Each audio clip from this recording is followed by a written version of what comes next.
As of the 31st of December 2012, the latest date for which figures are readily available, the total strength of the force was 13,424 members, which is in fact 74 more than the figure of 13,350 proposed by Fianna Fáil in its National Recovery Plan 2011-2014.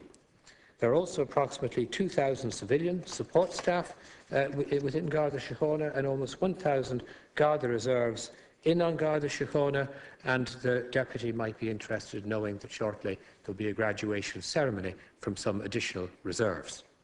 Garda numbers have been reducing due to the moratorium on recruitment put in place by the previous government as part of its plan to reduce the strength of the force to 13,000. My objective, despite the enormous financial pressure facing the government, is to ensure that Garda numbers will not fall below 13,000. At yesterday's Cabinet meeting, the Deputy might be interested to know, I informed my Cabinet colleagues that I am reviewing the position regarding Garda numbers in light of an estimated reduction to just over 13,000 by the end of 2013. And in this context, I will be bringing proposals to Cabinet in the coming weeks. I will be making these proposals as part of a wider determination to ensure that the Garda Síochána has the greatest possible resources made available to it, and that it is supported in making the necessary reforms to ensure that those resources are used to the greatest effect. In that context, I have managed to secure a budget of €1.4 billion for the Garda Síochána for 2013, which includes a specific provision of €5 million for new vehicles for the force. This is in addition to the €4 million for vehicles that was provided last year. I have also strongly supported the Garda Commissioner in the introduction of real reforms such as the piloting of new rosters, the closure of underutilised stations, the consequent freeing up of Gardaí for operational duties, and the merger of Garda districts, which will bring about much greater administrative efficiency. These reforms are vital to ensure that the best use is made of Garda resources and that the most efficient and effective policing service is delivered to the public, and they should be supported, I believe, by all members of the House. Deputy Niall Collins. Thanks, Les Corla. Minister, a couple of points there you might address in your supplementary reply. It has been widely reported on the national media, the print media predominantly is where it broke, that An Garda Síochána don't have a budget to pay the entire strength of the force for this year, and that they may have to look at a 3-year leave of absence mechanism which may reduce the force down to a figure of approximately 12,000. That has been widely reported. Can you comment on that as part of your reply?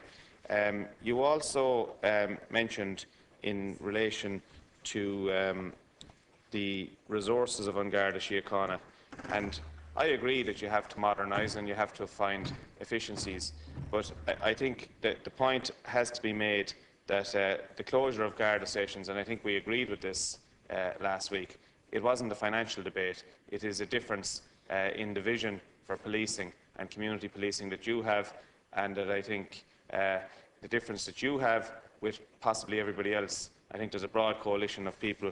I attended a meeting last night in County Mayo of over 200 people at a public meeting in relation to crime and policing and the closure of Garda stations, and they are very worried at the direction that you are taking on Garda Síochána in terms of closing rural Garda stations in this instance, because it was a rural part of County Mayo, and they don't want to see you breaking the link with community policing, community Garda stations and communities, and that is the message that I was asked to convey to you again last night from Kilmaine in County Mayo, and I'm taking the opportunity to do it. But in the first instance, I'm asking you to address, which has been widely reported in the media, that An Garda Síochána will be offered a career break of up to 3 years with an upfront payment. What is the position in relation to that? Is there any truth or substance in it? Thank you.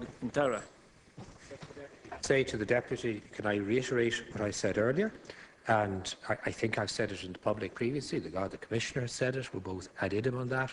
It's my view that the strength of An Garda Síochána should not reduce below 13,000. That's my view.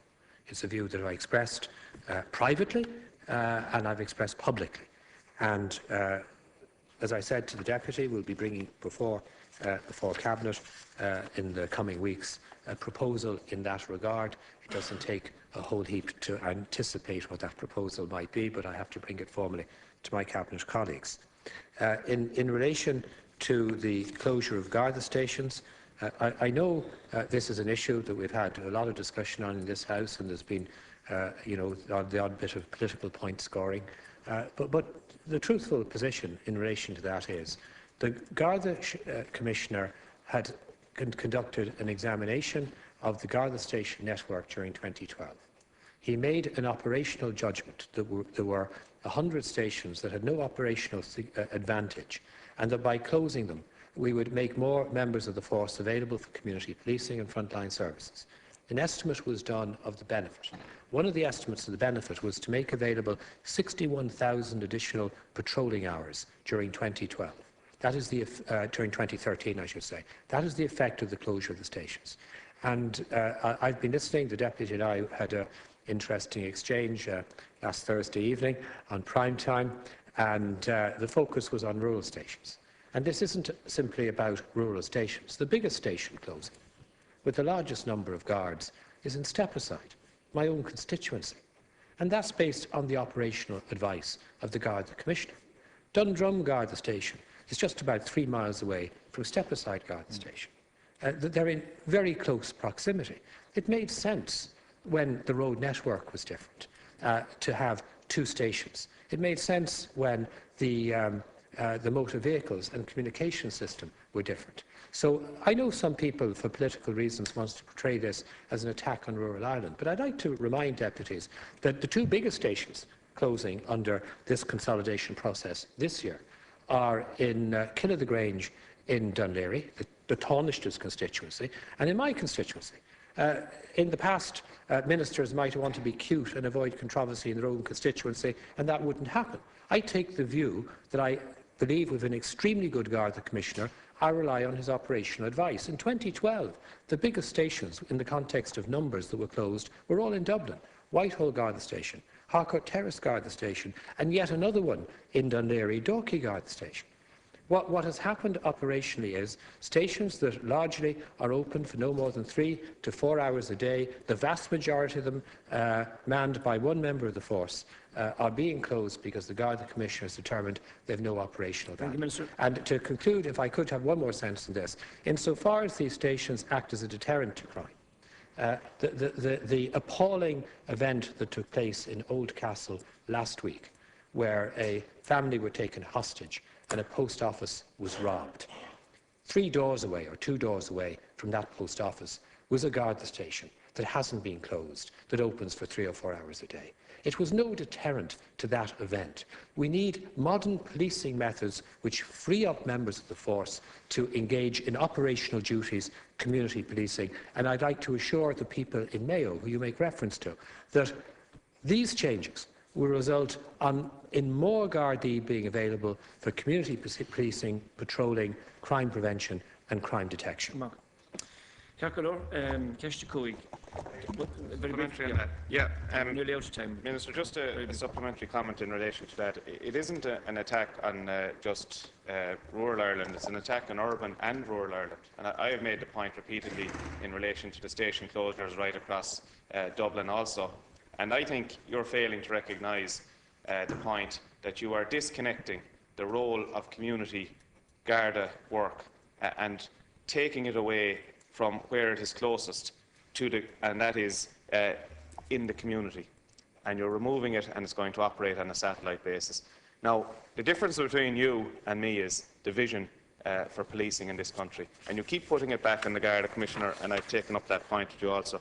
And you cite Oldcastle. Well, I can cite for you below in Kerry, where a pensioner, 84, was robbed the same day that the Garda station was closed. You know, so you can pick all these things out. But the point that you make to try and substantiate your decision to close the part-time rural Garda stations came up in Mayo last night, and people take issue with this figure of freeing up to 60,000 hours for people for members of An Garda Síochána to do additional policing.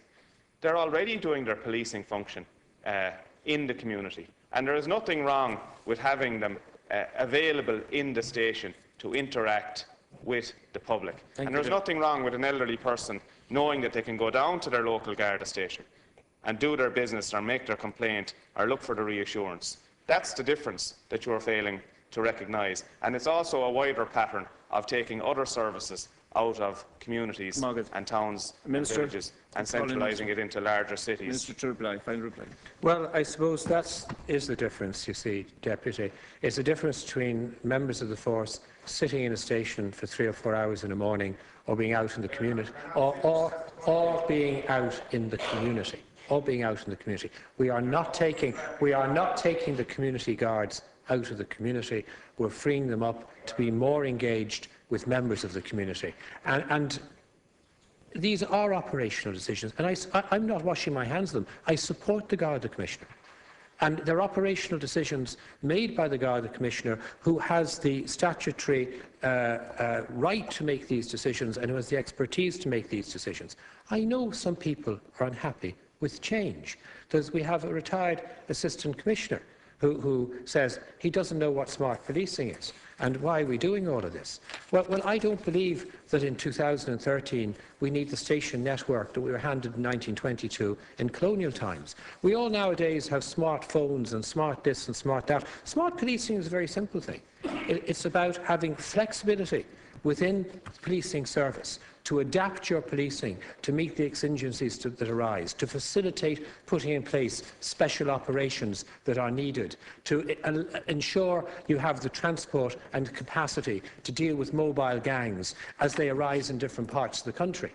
It isn't smart having members of the force unnecessarily engaged in administrative duties. And yes, members of the force do important duties, such as signing off on passport forms for people.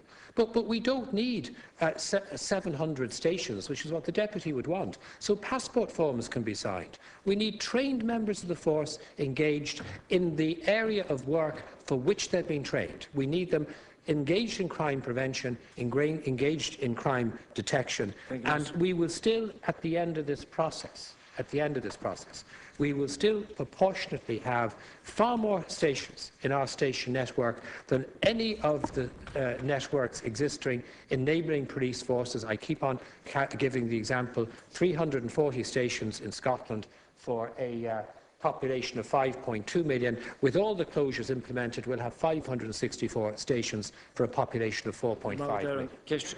Deputy Morley, no, sorry. Just one quick point. No, I'm sorry, no. Deputy Morley, sorry, Deputy.